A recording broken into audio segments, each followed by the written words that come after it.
Olá, alunos da disciplina Instalações Elétricas Prediais. Bem-vindos a essa aula. O nosso assunto hoje é sistemas de aterramento. Eu já falei com vocês algumas vezes a respeito dessa proteção do sistema elétrico e nós já temos uma ideia de para que ele serve. E na aula de hoje nós temos como objetivo estudar melhor esse sistema, entender como que ele funciona na prática, quais são as medições associadas a ele e vamos verificar até mesmo o cálculo da resistência de aterramento para sistemas com eletrodos verticais. Então, primeiro, toda instalação elétrica de média e baixa tensão precisa possuir um sistema de aterramento. E esse sistema tem uma série de funções. As principais aí estão relacionadas à segurança. Então ele vai ajudar na operação de algum dispositivo de proteção, ou ele vai garantir um caminho alternativo para a corrente, em vez de oferecer riscos, em termos de choque elétrico. Essa corrente vai fluir para a terra a partir de um caminho seguro. E outra característica importante dele também é a equipotencialização, que está relacionada ao potencial do solo. Ele é usado para manter esse potencial do solo o mais homogêneo possível. Nós vamos ver também qual é a vantagem disso. E a ideia básica do aterramento é uma conexão com a terra, propriamente dita. Então existe ali uma haste de aterramento enterrada ou uma malha, e essa haste é conectada até o circuito elétrico através dos seus condutores. E permite o fluxo de corrente para a terra, onde ela é distribuída a partir daquele ponto ali onde está o nosso eletrodo. Então, no nosso circuito, na nossa instalação, existem alguns elementos que precisam ser conectados à malha de terra para garantir uma operação segura e confiável. Entre esses elementos aí nós podemos citar o neutro do transformador de potência. Por isso que é comum a gente ter lá no transformador ligado em estrela, a gente tem um ponto central, que é o neutro, e ele tem potencial 0 volts, que é o potencial do terra, devido a essa conexão que acontece aí, entre o neutro e o sistema de aterramento. Ele é usado também em para-raios, para compor o sistema de proteção contra descargas atmosféricas. Ele garante um caminho para a corrente de descarga escoar para o solo, evitando aí a incidência em estruturas, em edificações. É normalmente utilizado também para a conexão de carcaças metálicas dos equipamentos elétricos. Por exemplo, quadros e motores são conectados à terra, porque qualquer falha de isolação que aparecer ali vai gerar uma energização de uma parte que não deveria estar energizada. E aí a corrente que vai fluir para a terra não vai fluir por pessoas, por exemplo, que tocarem aquelas superfícies ali. Suportes metálicos dos equipamentos, que têm a mesma função. Caso haja uma falha de isolação, esse suporte ficaria energizado. Estrutura dos quadros de distribuição de luz e força, com a mesma ideia, e estruturas metálicas em geral. De maneira geral, então, esses são os elementos que vão ser conectados ao sistema de aterramento da nossa instalação elétrica. E a principal vantagem do uso desse aterramento é a proteção contra contatos indiretos, que são esses contatos que acontecem devido à falha de isolação, normalmente. Então, uma pessoa que colocou a mão em uma parte do circuito, em uma carcaça de motor, um quadro que ficou energizado, ela vai tomar choque, a não ser que esse sistema esteja aterrado. E é importante pensar nisso porque o choque elétrico oferece um perigo muito grande para o corpo humano, porque correntes muito pequenas já causam danos significativos. De maneira geral, o limite suportado pelo corpo humano é de 25 mA, uma corrente muito pequena, principalmente quando a gente pensa em correntes que fluem pelo circuito elétrico industrial. São correntes aí na casa de dezenas ou até centenas de amperes. E 25 mA, no entanto, já é suficiente para começar a fazer mal para o corpo humano. Sendo que correntes de 15 a 25 mA já geram aquele efeito de contração muscular, de modo que, dependendo de como que esse choque aconteceu, a pessoa vai ter dificuldade em se soltar daquele condutor energizado. Se as correntes estiverem entre 25 e 80 mA, essas contrações vão ser mais violentas e é possível que aconteça aí até o risco de asfixia. E correntes acima de 80 mA vão acontecer lesões musculares e queimaduras, ou seja, correntes baixas ainda. Então, menos de 0,1 ampere no corpo humano já tem um efeito bastante complicado aí. Por isso que é importante esse sistema de aterramento funcionar da maneira correta. Inclusive, é até comum utilizar aí um dispositivo que trabalha com a identificação de fuga de corrente no circuito, que é o dispositivo diferencial residual. Se porventura acontecer uma fuga de corrente a partir de um certo valor ali, normalmente ele coloca lá 30 mA, esse sistema é desligado porque sabe-se que tem alguém tomando choque. Então ele serve para esse tipo de proteção. Os acidentes que podem acontecer envolvendo choque elétrico são normalmente associados a dois tipos de tensão.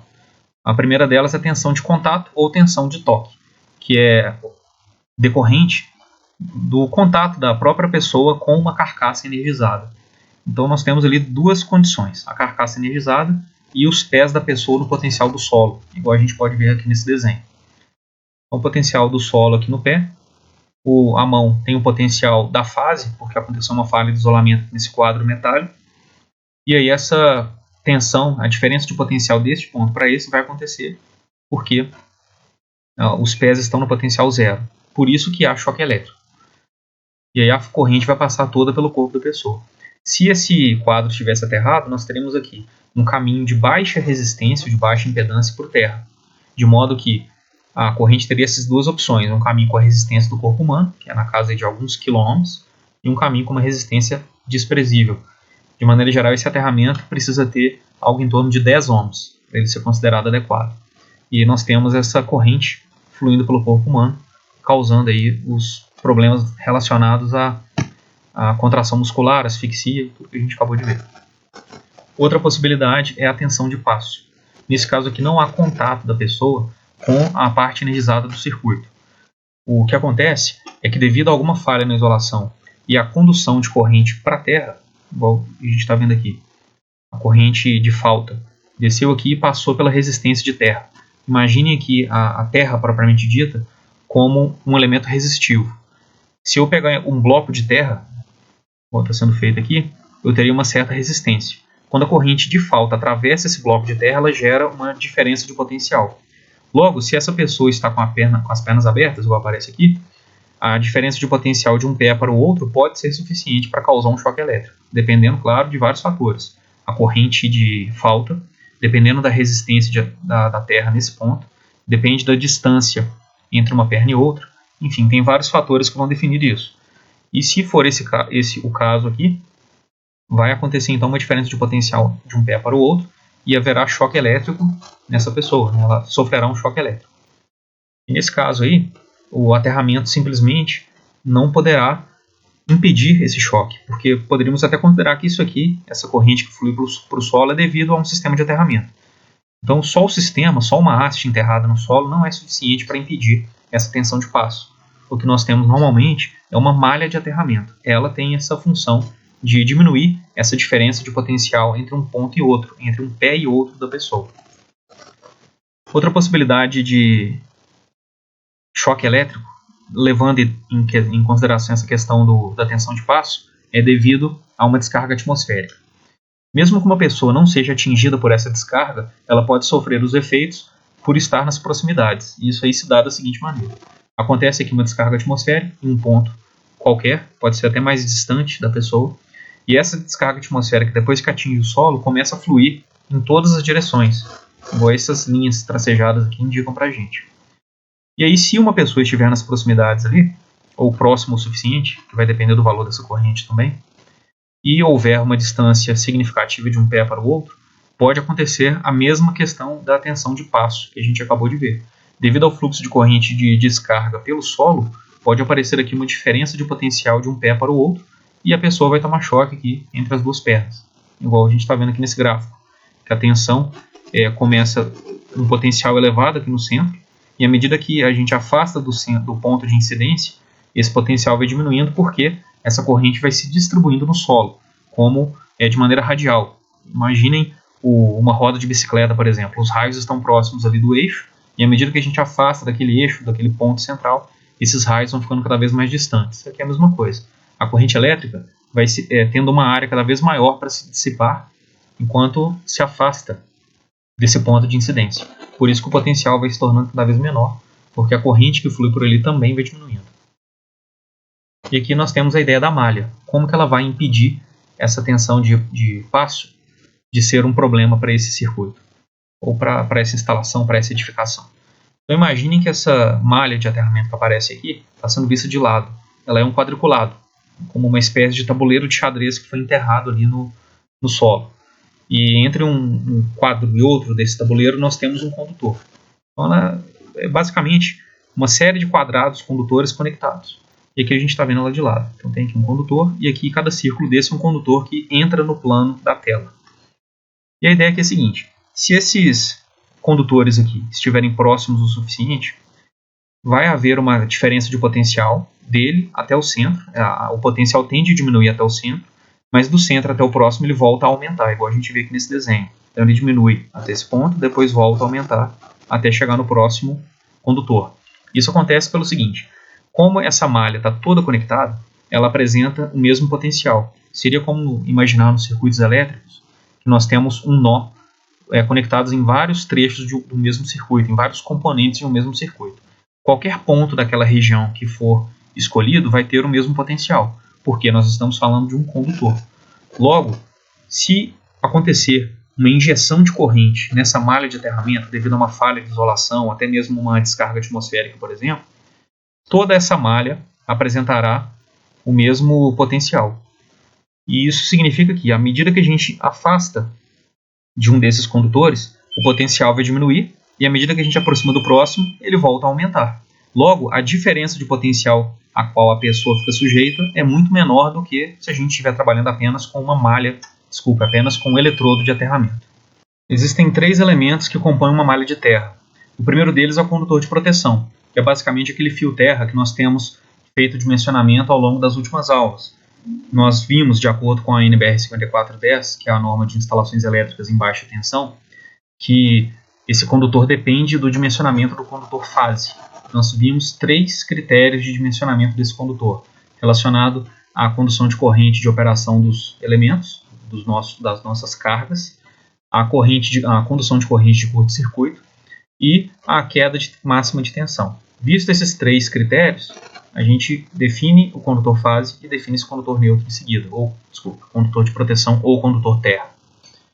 E esse condutor terra é conectado aos eletrodos de terra, que são hastes utilizadas para atingir uma determinada profundidade no solo. Normalmente, esses dispositivos aqui, esses eletrodos de terra, são de aço e possuem uma cobertura de cobre que ajuda na questão de oxidação, devido a ele ficar em contato direto com o solo. Se ele tiver essa proteção de cobre, isso diminui a oxidação. Então é esse aço cobreado que aparece aqui. E alguns deles possuem hastes prolongáveis, ou seja, nós temos uma extremidade a rosca. Nas 2 extremidades nós temos roscas. Então ela é colocada no solo e quando ela já está, a segunda parte está quase entrando no solo, é enroscada a próxima haste para continuar até atingir uma profundidade maior. E essa profundidade é interessante porque ela ajuda a estabelecer uma resistência de aterramento menor. Normalmente, quanto mais profundo, isso é até um certo limite, quanto mais profundo um eletrodo de aterramento tiver sido colocado na terra, menor vai ser a resistência de aterramento, porque existe ali uma área de contato maior. Mas isso daí tem um limite e a gente vai entender o motivo daqui a pouco. O terceiro elemento que compõe a malha de terra é a terra propriamente dita. Então nós temos os eletrodos que são fixados na terra, a terra ao redor dos eletrodos e os condutores de proteção que saem desses eletrodos até o nosso circuito. Então esses 3 elementos aí compõem o sistema de aterramento. Agora, se a gente estiver trabalhando com uma malha, é comum ter um condutor de aterramento. Ele faz o papel dessa questão das hastes, porque é ele que vai garantir o contato com o solo. Então, normalmente, esses condutores são enterrados em valas, formando aquele quadriculado que eu falei com vocês, e ele possui uma seção mínima. A NBR fala em pelo menos 25 milímetros quadrados para garantir uma condução de corrente adequada e que ele vai também suportar as correntes de curto-circuito. É feito até um cálculo também nesse sentido. E se ele precisar de uma seção maior devido à corrente de curto-circuito, não é problema algum. E esses condutores de cobre nu é que vão formar a própria malha de aterramento, igual a gente está vendo aqui nesse primeiro desenho. Esse condutor de cobre nu é conectado a outros condutores, igual aparece aqui nesses 2 desenhos, C e D, para fazer a malha de terra no final. E nesse caso nós temos as conexões para garantir que os condutores vão ficar nas posições corretas. Então é possível a gente ter essa conexão exotérmica, que pode ser feita aqui em T ou em X, igual a gente está vendo aqui, a partir de um cadinho, essa espécie de molde onde o condutor é colocado. Nesse caso aqui é para fazer a junção de dois condutores. Então é colocado um condutor de cada lado. E aqui em cima é colocado o cobre derretido, que vai ser responsável por fazer a conexão desses dois condutores aqui. E é possível também colocar as conexões parafusadas, igual a gente está vendo aqui nessa letra B, para fazer, por exemplo, a conexão do condutor de proteção à haste de aterramento. Então a gente coloca isso daqui ao redor da haste, coloca o condutor aqui junto e parafusa aqui para garantir uma conexão entre os dois. Esses aí são os elementos que aparecem no aterramento propriamente dito. E aí nós temos a resistência do sistema de aterramento. Como que essa resistência surge no circuito, né? Por que ela acontece? Então tem 3 fatores que afetam essa resistência. O primeiro desses fatores aparece devido à conexão de elementos dentro do nosso circuito. Então nós temos, igual eu falei com vocês no caso anterior, a haste de aterramento precisa ser conectada ao condutor de proteção. Então existe ali uma conexão entre eles. E essa conexão apresenta um valor de resistência. De maneira geral, esse valor é muito pequeno e pode ser até desconsiderado, comparado aos outros valores que aparecem no nosso sistema. Os outros dois aqui são bem mais relevantes. Então essas conexões aí podem ser desconsideradas. O segundo fator que afeta a resistência de aterramento é a resistência que existe devido ao contato do eletrodo com a terra propriamente dita. Esse contato não é 100%, não é a mesma coisa da gente falar que é um condutor que tem ali. Por mais que a terra, de maneira geral, tenha resistências baixas, ela não é tão baixa quanto a dos condutores. E aí essa conexão entre eles gera um certo valor de resistência. E temos também a resistência da terra propriamente dita, que vai variar dependendo do tipo de solo que temos ali naquela região. Então são esses 3 fatores que vão definir a resistência de aterramento. Um fator interessante é que 90% da resistência de um terreno que envolve o eletrodo está ali dentro de um raio que vai de 1,8 a 3,5 metros da própria haste de aterramento. Então não adianta, na hora de fazer, por exemplo, um tratamento químico para melhorar essa resistência ou essa resistividade do solo, não adianta fazer em toda a região. Por quê? A maior parte da resistência está dentro de uma região pequena, de um volume pequeno. De maneira geral, quando esses tratamentos são feitos, é usado ali um volume pequeno, um raio pequeno ao redor do próprio eletrodo de terra, que vai garantir essa melhoria aí da resistência. E é comum esse tipo de tratamento ser feito quando nós temos uma resistência elevada. Depois do sistema de aterramento pronto, devido ao solo que aparece ali, é comum a gente ter uma resistência elevada. E aí, para melhorar essa resistência, existem alguns caminhos. O primeiro deles, como eu falei com vocês, é o tratamento químico do solo, ou seja, são colocados ali no solo sais que vão garantir uma condução melhor daquela terra ao redor. E é claro que esses sais aí se perdem com o tempo, devido à água, principalmente, que vai escoar por ali. Então é comum que esse tratamento físico, esse tratamento químico precise ser renovado aí a cada período de tempo. Outra possibilidade que nós temos é a presença de mais eletrodos. Em vez de ter apenas um eletrodo, uma haste, é possível ter mais de um, de modo que a corrente vai ter mais de um caminho para chegar ao terra. Ou seja, esses eletrodos ficam em paralelo, como resistores em paralelo que têm uma resistência equivalente menor. Outra possibilidade também é o aumento da profundidade, porque nesse caso nós podemos atingir camadas do solo que têm resistividade menores, camadas mais internas, que apresentam umidade maior, por exemplo. Temos também a questão do aumento da seção dessas hastes, porque a área de contato com o solo aumenta. Aumentando a área, a resistência também diminui.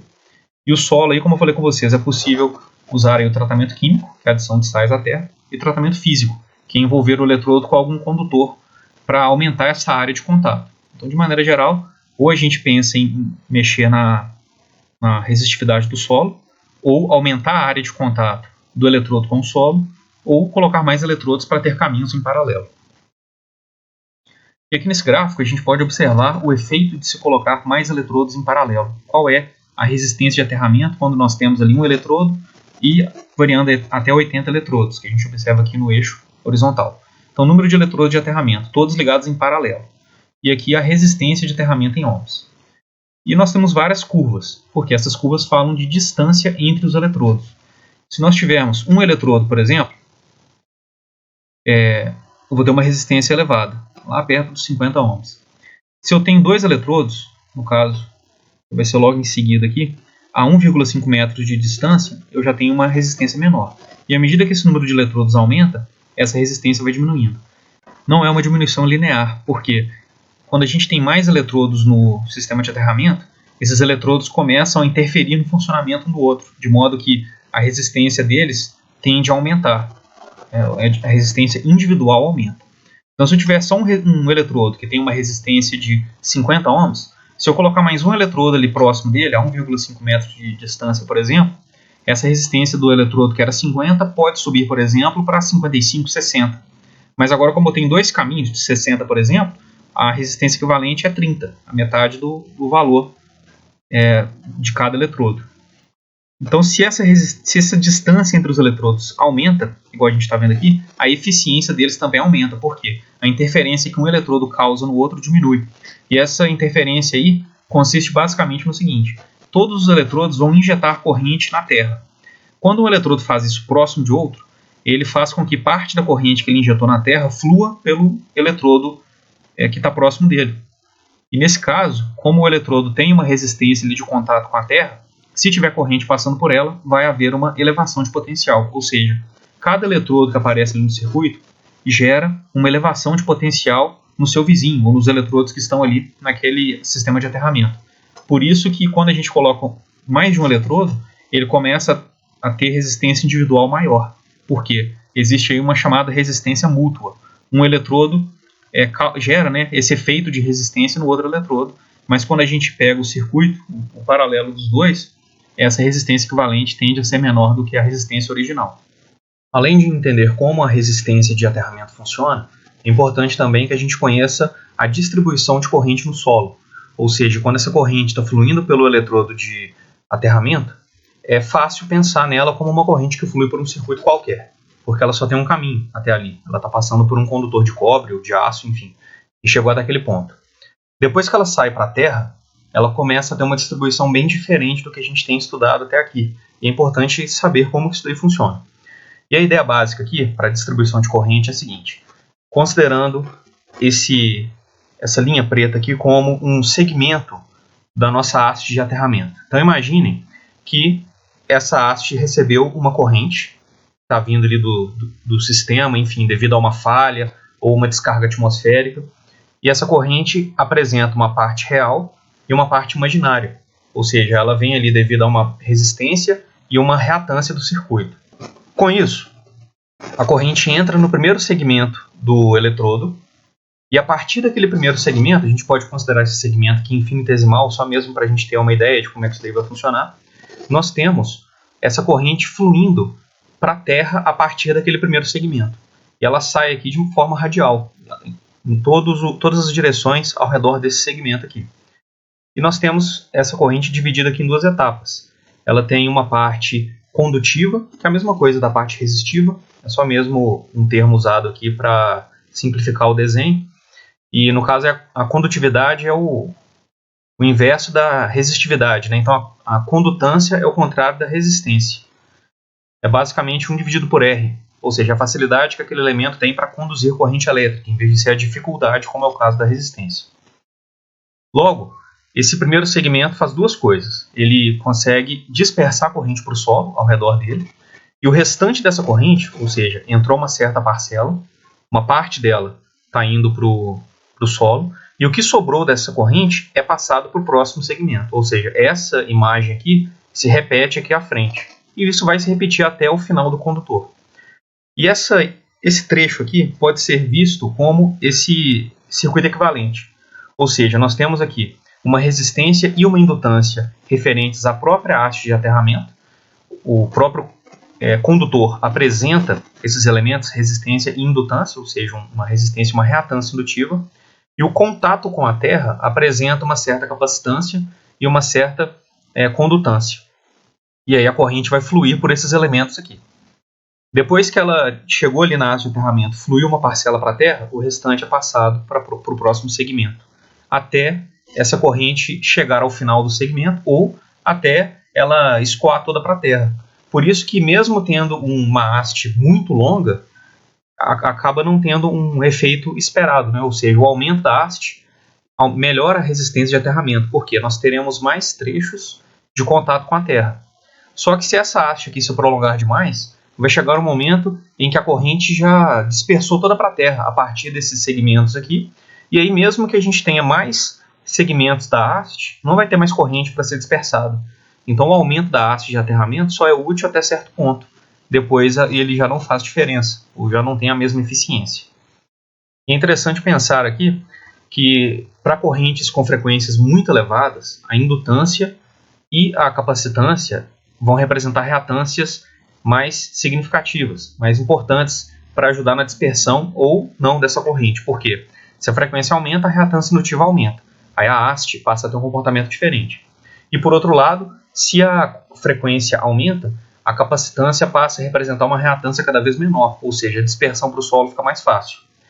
Logo, isso vai acontecer quando a gente tem correntes de descarga atmosférica, que possuem normalmente frequências elevadas. Quando a gente trabalha aí com 60 Hz, para falhas da própria instalação, esses elementos já não têm muita diferença.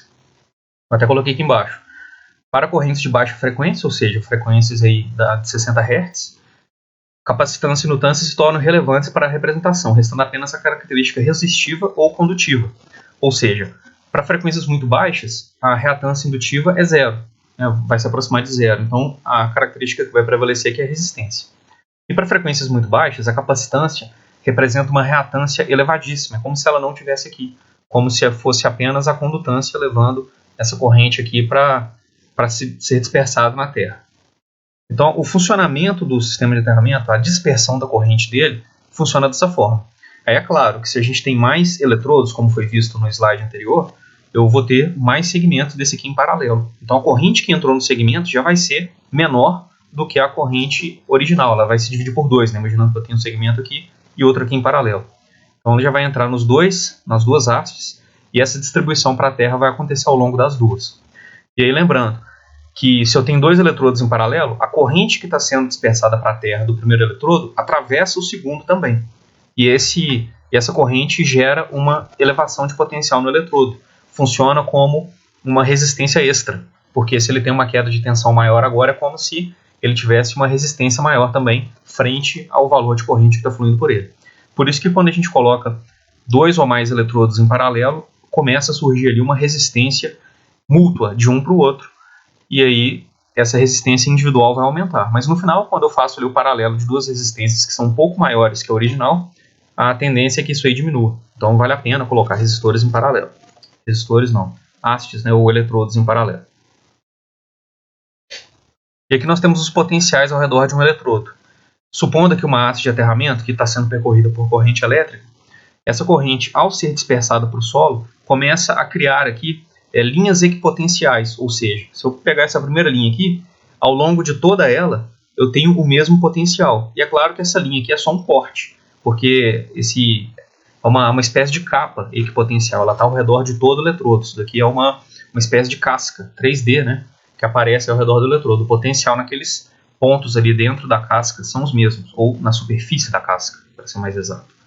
E à medida que eu vou afastando aqui, se eu afastar um segmento que seja, né, um DL que seja aqui, eu já tenho um potencial menor. À medida que eu afasto da haste de aterramento, esse potencial vai diminuindo. Mas sempre que eu tomar aqui uma superfície, igual está sendo mostrado aqui nessas linhas azuis, eu tenho o mesmo valor de potencial. Logo vem aquela ideia da tensão de passo. Então, se eu tiver com o pé em um ponto e o pé em outro ponto, existe uma diferença de potencial entre esses dois pontos. E aí é possível a pessoa tomar um choque elétrico devido ao fluxo de corrente pelo solo. Eu cheguei até a falar com vocês um pouco a respeito da questão de condução de corrente em termos de falta, fase terra, igual a gente tem aqui.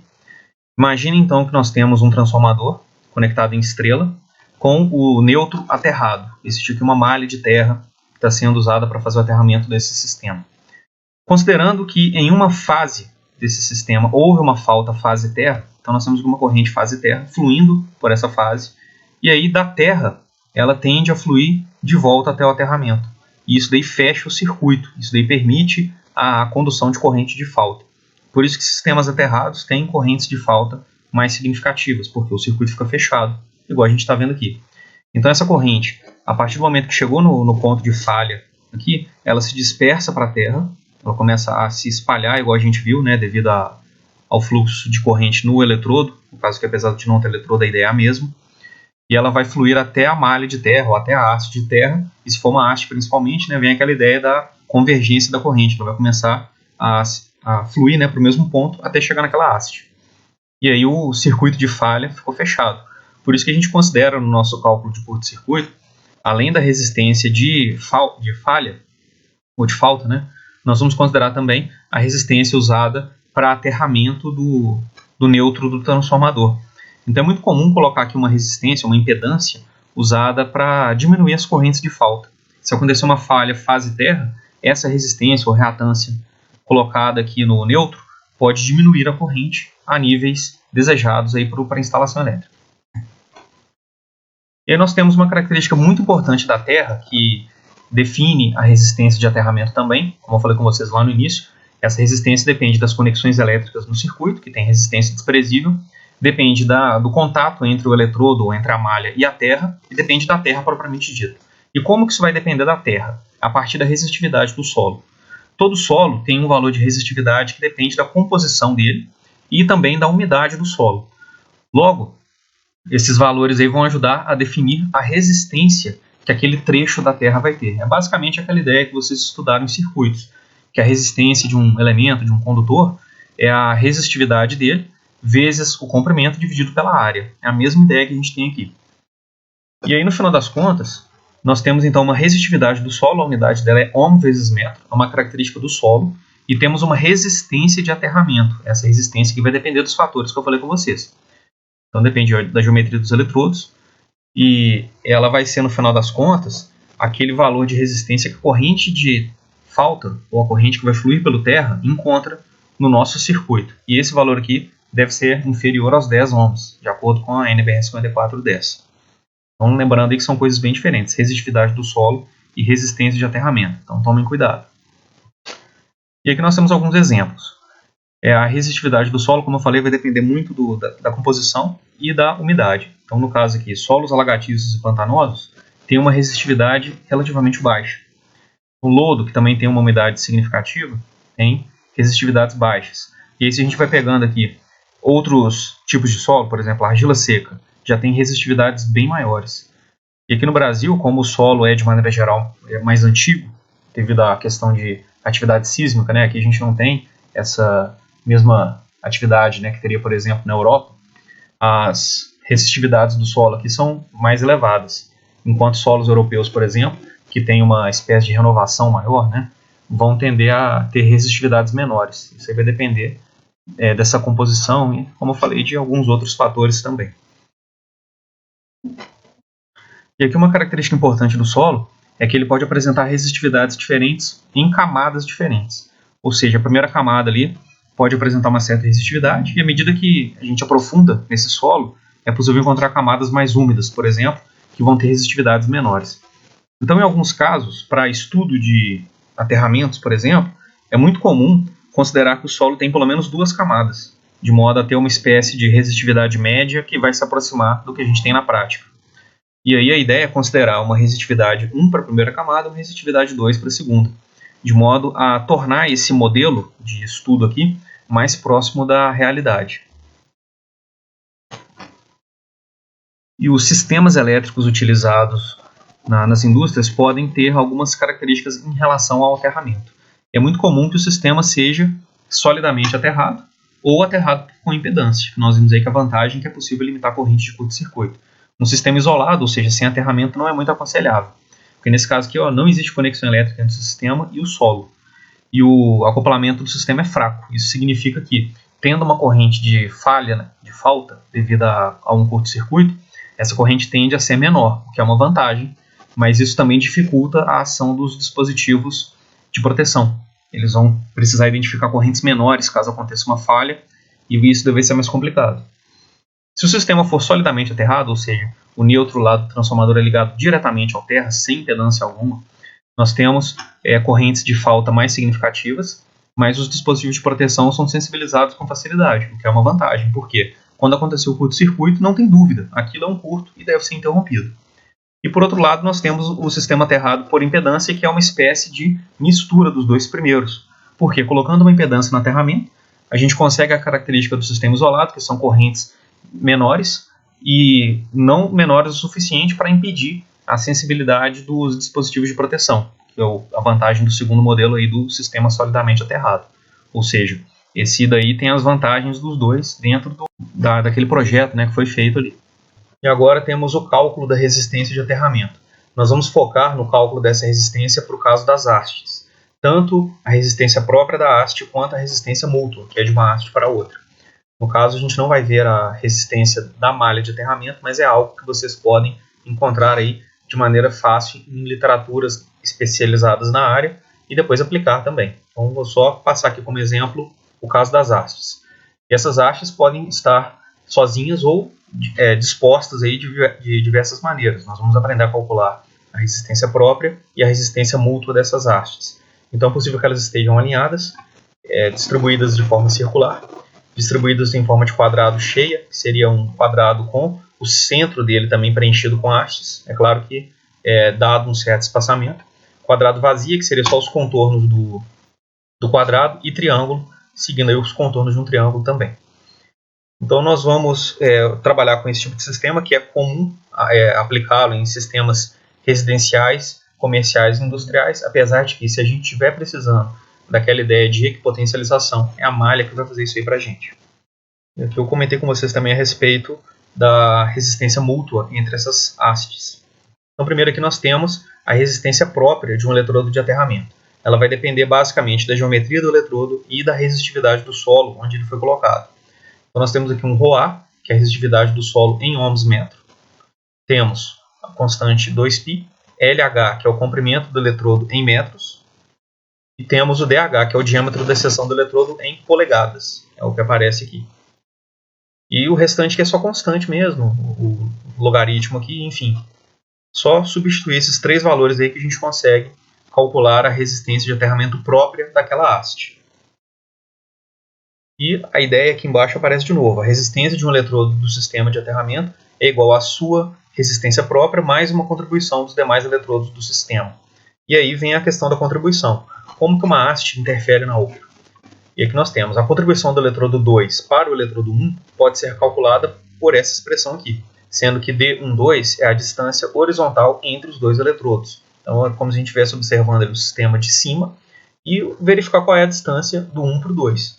E a resistência dessa interação é igual a uma constante vezes a resistividade do solo de novo, dividido pelo comprimento das hastes, lembrando que esses comprimentos são iguais, né, quando a gente coloca mais de uma haste no circuito, vezes o logaritmo. Aí aqui vai aparecer as mesmas variáveis da primeira expressão com um D12 aqui, que é exatamente a distância entre as hastes, ou seja, a diferença, o que vai mudar, né, essa resistência mútua aqui é a distância entre um eletrodo e outro. Lembrando que quanto mais próximos eles estiverem, maior vai ser essa resistência mútua. Então o ideal é colocar esses eletrodos aí mais espaçados.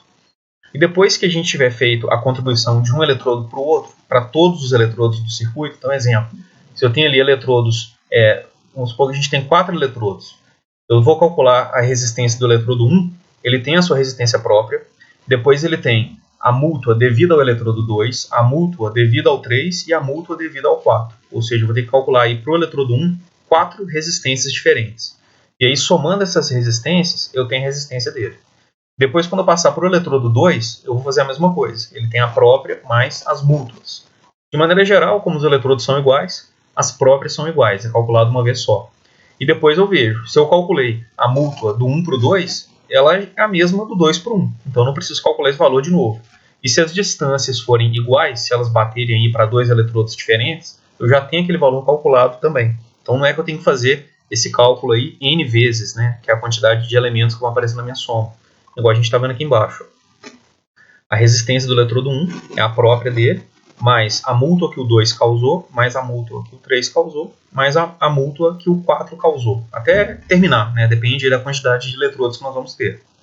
E esse cálculo vai valer para o 2, para o 3, até chegar no último eletrodo do nosso circuito, do nosso sistema de aterramento. Então percebam que se eu tenho aqui o 1, 2, é a mesma coisa que o 2, 1. Então vou calcular esse termo aqui uma vez só.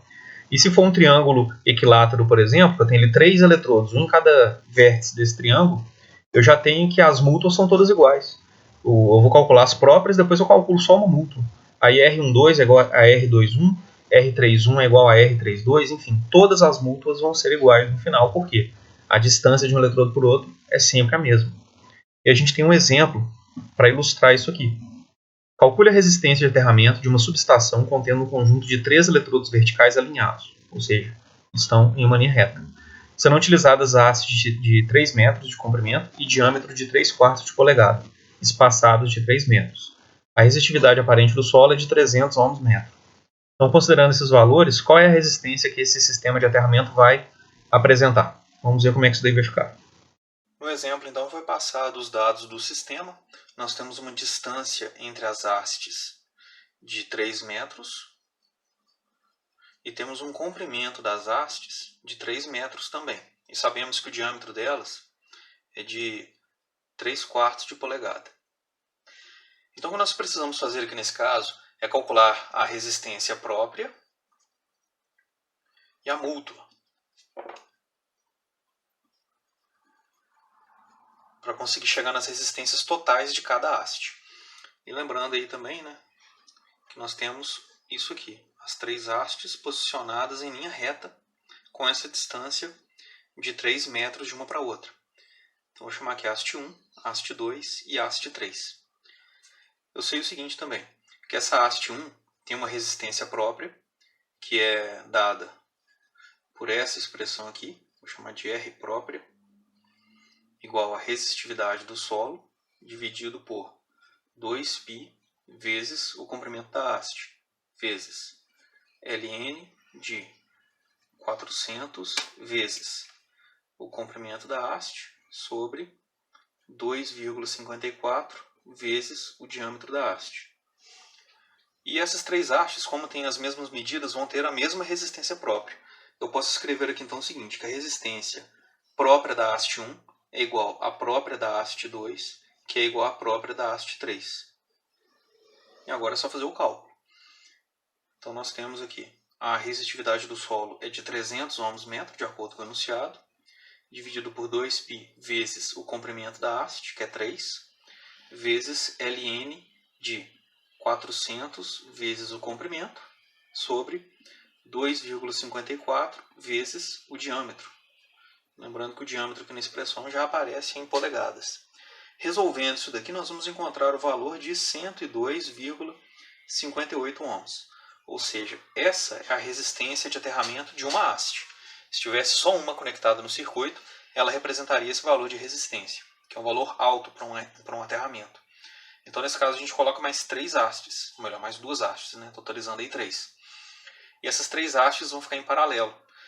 E a questão é que, ficando em paralelo, não é simplesmente dividir esse valor aqui por 3. Por quê? Temos resistência mútua e é necessário avaliar essa resistência. Nós vimos que a expressão para o cálculo dela é, vou chamar aqui de R mútua, é igual a 0,183 vezes a resistividade do solo sobre o comprimento da haste, vezes o logaritmo, na base 10, da raiz quadrada do comprimento, mais o quadrado, mais a distância entre as hastes ao quadrado, mais o comprimento da haste, isso tudo aqui elevado ao quadrado, menos a distância entre elas ao quadrado. E no denominador temos algo muito parecido.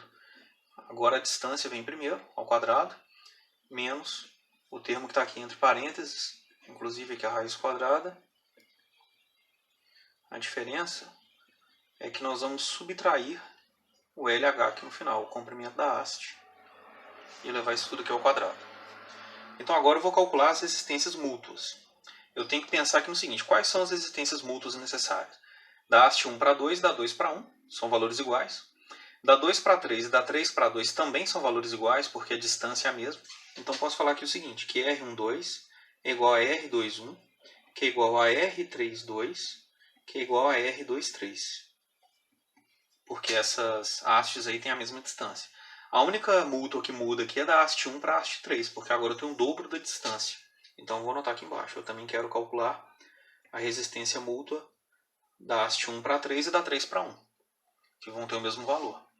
Substituindo aqui os valores, nós vamos ter o seguinte: 0,183 vezes 300 sobre 3 vezes o logaritmo de 3 ao quadrado mais 3 ao quadrado também, dentro da raiz, mais 3, isso aqui tudo ao quadrado, menos 3 ao quadrado. Isso aqui dividido por 3 ao quadrado, menos raiz de 3 ao quadrado mais 3 ao quadrado, menos 3, tudo ao quadrado. Resolvendo isso daqui, então, nós vamos encontrar 14,02 ohms. E agora vamos fazer o mesmo para as hastes 1 e 3. A diferença é que essas distâncias que apareceram aqui vão dobrar agora. Em vez de ser só 3 metros, nós vamos usar 6 metros. E aí vai ficar o seguinte: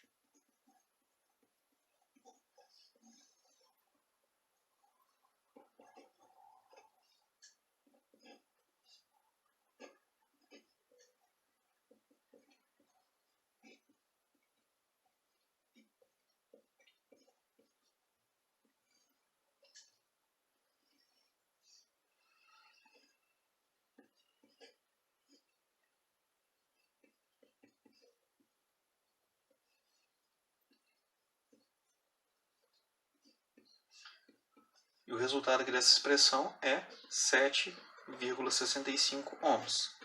Ou seja, eu já sei a resistência própria da haste, a múltipla entre 1 e 2 e entre 2 e 3, e a múltipla entre 1 e 3. Agora é só a gente trabalhar com esses valores aí para verificar a resistência de cada haste. Então a resistência da haste 1 é a resistência própria dela, mais a resistência que a haste 2 causa nela devido ao acoplamento das duas, mais a resistência referente à haste 3.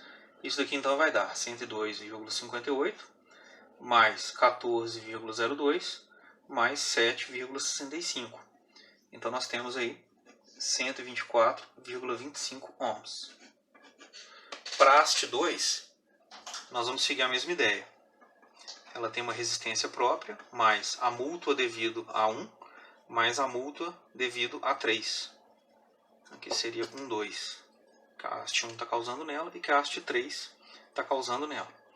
Então vai ficar aqui 102,58 mais 2 vezes 14,02, que é igual a 130,62 ohms. E a haste 3 tem a própria, mais a que a 1 está causando nela, mais a que a 2 está causando nela.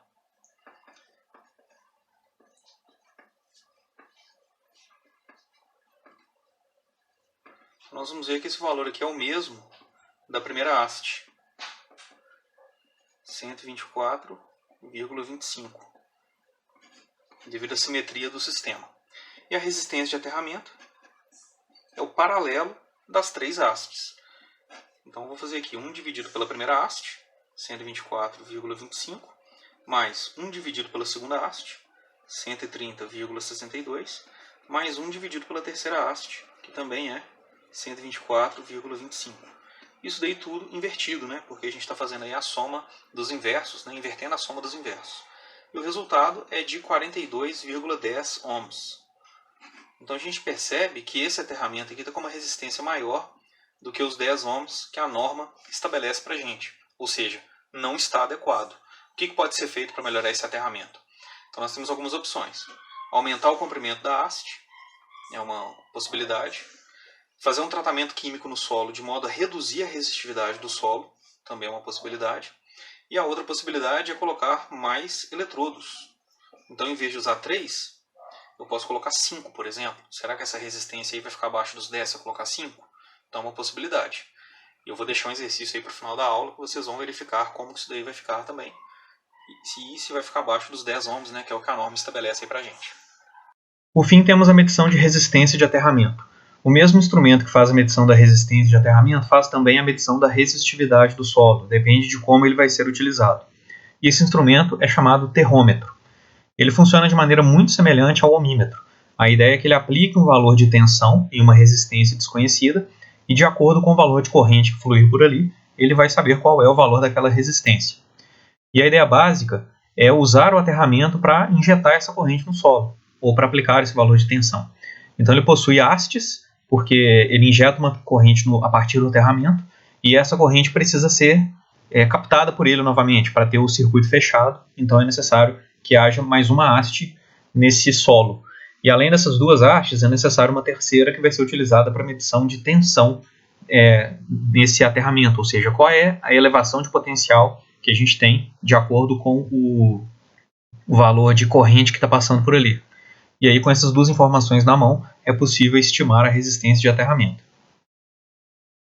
E aqui é uma foto de um termômetro que pode ser utilizado para essa medição. Então percebam que ele tem cabos bem longos, porque de maneira geral as medições são extensas, deve haver uma distância mínima do aterramento até o ponto onde a gente está fechando aquela corrente, no caso de algumas dezenas de metros normalmente. Então esses cabos são extensos dessa forma mesmo. E aqui nós temos também as hastes para fazer a conexão no solo e ajudar aí na medição. Então vocês vão ver que ele tem 4 terminais, sendo que para medição de resistência de aterramento nós vamos usar 3, e para medição de resistividade do solo a gente vai usar os 4. E aqui é a chave seletora, de acordo com a resistência que a gente está medindo, aquela mesma ideia lá do multímetro que vocês já conhecem. E aqui é o seguinte, o que deve ser observado no momento de fazer a medição de aterramento? Então tem algumas normas de segurança que vêm nos próprios manuais dele e são de maneira geral bem simples. Então primeiro, desconectar o transformador do sistema de aterramento, para garantir que mesmo que haja alguma corrente de curto-circuito durante aquela medição, o operador não vai ser ferido ou sofrer algum tipo de acidente ali durante a medição. Evitar medições enquanto houver alta probabilidade de descargas atmosféricas, também relacionada à questão de corrente fluindo pelo aterramento, então é importante evitar isso. Utilizar calçados e luvas para poder se proteger aí das tensões aplicadas. Não tocar nos fios dos eletrodos e, naturalmente, evitar a presença de pessoas não relacionadas e também de animais. Isso daí costuma vir nos próprios manuais dos termômetros. E aqui a gente tem um exemplo de medição da resistência de aterramento. Olha só, primeiro, temos aqui o eletrodo de aterramento propriamente dito, que a gente está querendo fazer a medição a partir dele. Então, depois de 5 ou 10 metros, nós vamos ter a primeira haste, depois de mais uma distância entre 5 e 10, a segunda haste. A ideia é a seguinte, ao redor do aterramento, nós vamos ter uma injeção de corrente, né? Então, ao redor dele vai surgir uma elevação de potencial. O potencial dele não é mais zero. E a corrente vai começar a fluir dessa haste de aterramento e vai se espalhar pela Terra. Em seguida, ela vai começar a se concentrar de novo para poder entrar na primeira haste aqui. Ou seja, a importância aqui é fechar o circuito. Desse terminal E para o terminal C, é fechado um circuito de onde a corrente vai sair daqui, vai chegar até a próxima haste e voltar para o termômetro. E no meio, nós vamos ter a haste de potencial, que é responsável por medir a elevação de potencial que aquela injeção de corrente causa no aterramento. E a ideia básica seria a seguinte, olhando aqui nesse gráfico, nós percebemos que o potencial elétrico próximo do aterramento é mais alto, devido à injeção de corrente, e o potencial elétrico próximo da última haste aqui também é mais alto, na polaridade inversa, porque é aqui que a corrente está entrando. E existe um meio, o potencial no meio é um potencial de um certo patamar, né? Agora a gente está vendo aqui ele é um potencial constante, e esse potencial nos garante a diferença adequada para poder fazer a medição. Então, se essa haste ficar muito próxima do aterramento ou muito próxima da outra haste auxiliar, essa medição não vai ser feita da forma correta. A ideia é que ela fique num ponto aproximadamente central aqui, para garantir essa medição de forma correta. E aí a elevação de potencial, né, a diferença do potencial do aterramento para o potencial dessa haste, vai nos indicar qual foi a elevação de potencial gerada pela injeção da corrente nesse aterramento aqui. Então, de certo modo, essa haste aqui pode ser vista como um potencial 0 volts, como se ela estivesse tão longe dessa haste de aterramento que a corrente não está fluindo por ela, de tão longe que ela ficou. E aí eu consigo medir qual é a elevação de potencial causada devido à injeção dessa corrente. É como se isso aqui tivesse um terra remoto que tem um potencial de 0 volts propriamente dito. Essas são as instruções para medição de resistência de aterramento usando os 3 terminais. Então é o chamado método da queda de potencial, método da diferença de potencial devido à injeção de corrente, e nós vamos usar aí 3 terminais. A haste de corrente do termômetro deve ser posicionada suficientemente distante do aterramento a ser medido, que no caso, aquelas distâncias vêm no próprio manual do fabricante. A haste de potencial deve ser posicionada a aproximadamente 60% da distância entre o aterramento e a haste de corrente, que é aquela questão de se obter um ponto cujo potencial é o mesmo do terra remoto, né, aproximadamente 0 volts. E aí a corrente é injetada no aterramento devido à tensão do termômetro e flui para a haste de corrente, como a gente viu. A elevação de potencial no solo é proporcional a esse valor de corrente e é medida através da haste de potencial. E aí a gente tem as grandezas necessárias para que o termômetro nos forneça qual é o valor daquela resistência de aterramento. E a outra aplicação desse instrumento é a medição de resistividade do solo, porque, como nós vimos, o cálculo de resistência de aterramento exige o conhecimento da resistividade do solo. E nesse caso a gente vai trabalhar com 4 terminais em vez de apenas 3, igual a gente viu para medição de resistência. E a ideia é colocar esses 4 terminais em linha reta, e o termômetro então fornece uma corrente que vai fluir pelo primeiro terminal e pelo quarto terminal, e aqueles 2 terminais do meio vão medir a diferença de potencial devido à passagem daquela corrente pelo solo. E aí a ideia é que a partir da tensão nos 2 terminais centrais e da corrente injetada, nós vamos obter a resistência daquele bloco de terra que aparece ali no meio. E com a expressão correta é possível fazer o cálculo aí da resistividade. Igual a gente está vendo aqui. Há 2 hastes de corrente. Essa fonte de corrente aqui é interna do próprio termômetro. O medidor de corrente também e o medidor de tensão também é interno. Então, como se tivesse aqui, né, esses três círculos aqui dentro do termômetro. E a ideia é que ele vai aplicar uma corrente dessa haste para a última, e essa corrente, quando fluir aqui atravessando essas 2 hastes do meio, vai gerar aqui uma diferença de potencial que ele vai medir também. E aí, sendo um termômetro, ele vai nos dar o valor de terra. E esse terra, esse valor de resistência, né, que ele vai dar para a gente, deve ser dividido por uma constante K para se obter a resistividade do solo. E aí é necessário observar, né, nós vamos ter aqui uma profundidade dessa haste e uma distância igual de uma haste para outra. Se a gente conseguir seguir isso daqui da forma correta, é só dividir a resistência obtida por uma constante K, que vai depender exatamente dessas relações aqui, das distâncias A e B que foram utilizadas na nossa medição. De maneira geral, a distância A é muito maior do que a B. Essas hastes são posicionadas a distâncias bem maiores do que o comprimento da própria haste. Então, a expressão para o cálculo da constante K pode ser simplificada dessa forma.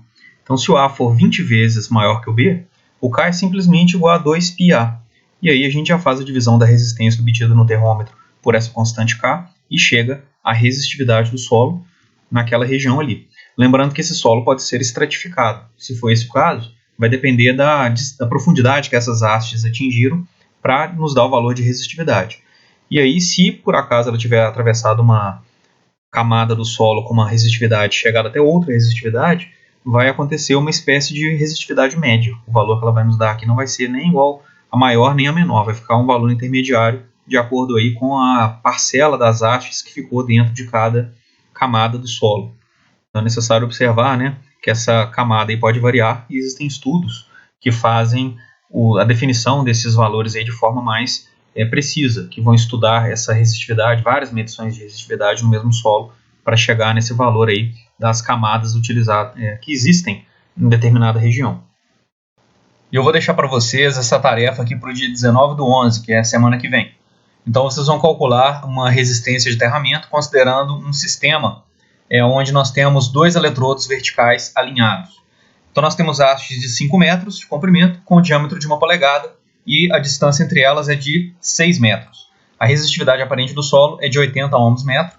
E aí eu quero que vocês, seguindo aquela teoria que a gente viu aqui na aula de hoje, calculem essa resistência de aterramento. Levem em consideração que as 2 hastes sofrem interferência da outra haste, ou seja, a haste 1 precisa ali ter sua resistência própria e a resistência mútua devido à haste 2. E no final é só fazer o paralelo dessas 2 hastes que nós temos aí, chegando então à resistência de aterramento que foi pedido. Além disso, eu vou deixar para vocês aqui no AVA disponível o terceiro trabalho, a terceira parte do nosso trabalho de dimensionamento de instalações elétricas. Então nós temos aqui um projeto luminotécnico do escritório, que foi o conteúdo da semana passada. Vocês vão aplicar os mesmos conceitos que nós já estudamos. E aqui tem as especificações, a altura do teto, né, em relação ao piso, a altura do plano de trabalho, as cores das paredes, do piso e do teto. e é o tipo de lâmpada que vai ser usada também nessa iluminação. Então vocês vão fazer o projeto seguindo tudo que nós já vimos. Em seguida, vocês vão fazer o cálculo da resistência de aterramento, que é o assunto da aula de hoje. Então nós temos aqui 3 hastes dispostas no vértice de um triângulo com 4 metros, ou seja, um triângulo equilátero, e elas estão enterradas em um solo com uma resistividade de 100 ohms metro. Então, mesma coisa que nós vimos aqui hoje e que vocês vão fazer no exercício para me entregar semana que vem, vocês vão aplicar aqui também o mesmo conhecimento. E, por fim, nós temos aqui o cálculo do sistema de SPDA, que é o Sistema de Proteção contra Descargas Atmosféricas. Esse conteúdo ainda não foi passado, está previsto para a próxima semana, e aí vocês já assistindo a aula vão ter a capacidade de concluir o trabalho. Então, vocês já podem fazer as 2 primeiras partes, e essa terceira aqui vocês vão poder fazer a partir da próxima aula. E eu fiz aqui o seguinte, eu deixei ele para ser entregue no dia 10 de dezembro, que é o dia da nossa última avaliação, é também o nosso último dia de aula desse semestre, e vocês têm aí praticamente um mês para terminar esse trabalho, e eu acredito que o conteúdo dele aí está bem tranquilo, vocês vão conseguir fazer isso a tempo. E vocês podem me consultar via AVA, pelo chat, pelo fórum, que eu vou deixar também disponível, e por e-mail, igual eu tenho feito aí, responde alguns e-mails, vocês podem conversar comigo, que eu tiro dúvidas aí sobre o trabalho, sobre a atividade ou sobre o conteúdo. E eu vou fazer o horário de atendimento também na segunda-feira, às 18 horas, pelo Teams. Quem estiver tendo dificuldade no uso do Teams, me avisa que a gente pode marcar pelo Google Meet para eu dar uma orientação, indicar aí para vocês como que é feito o uso do Teams.